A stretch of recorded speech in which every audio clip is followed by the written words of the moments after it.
doing here is I'm going to show you how to load a font into Photopea. So what you're going to be doing are loading true type fonts. They're called TTFs. So first and foremost, we have the font or type tool here, and you would just make a selection just like, excuse me, just like you would with any program. And using that, you can, type whatever it is you want. Okay. Now, Photopea does come preloaded with a good amount of fonts. So, I mean, there are a lot of good fonts to begin with.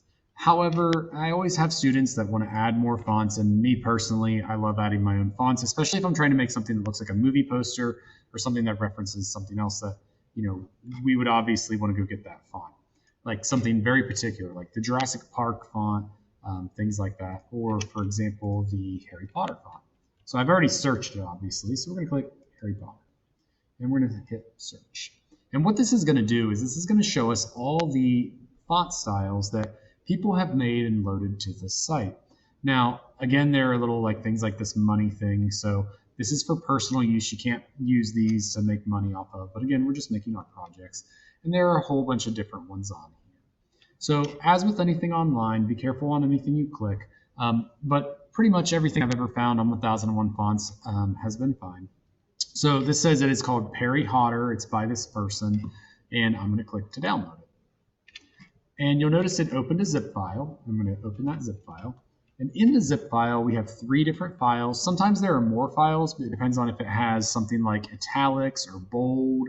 Any of those are separate TTFs, not true type fonts. So here we have the JPEG, which is literally just going to show us a picture of what it looks like. The text document just is a read file.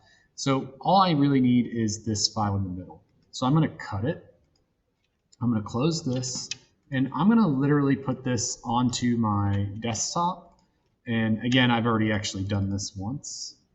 And I find it easier to put it on my desktop so that I can go back and find it later. If you have, if you're using your Chromebook, I would make a folder on my Chromebook that just says fonts and save them all there. It's a good way to do it.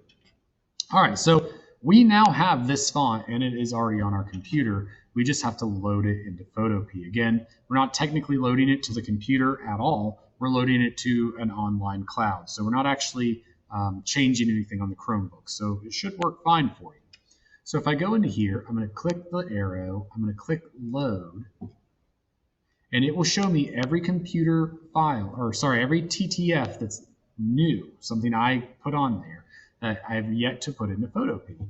And here you can see all the ones I've used, and Perry Hodder is what we just actually opened. And now it says the font Perry Hodder has been opened. So what we can do is we're going to go back up in here. And it's a good thing to kind of remember the name of them because there are a lot of fonts. So I'm just going to type in PA, see if it comes up, PAR, and there it is, Perry Hodder. And you'll notice the font immediately has that look of the Harry Potter book. So we could do, Harry Potter and the class using photo. Okay, and boom, there it is. And again, we can mess with this in any manner that we want. Remember, you can always go bigger than whatever it says. You just need to type it in. Should.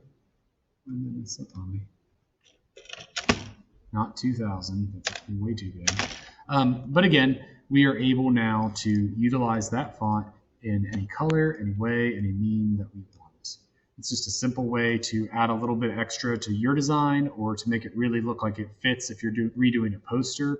So, if I was going to Photoshop something with the Avengers and I wanted to make a new spoof on the poster, I would go find the Avengers font. So the same would go with the Harry Potter font. Again, this is meant to be a quick, simple tutorial on loading true type fonts into Photopea using the text tool and loading it right here.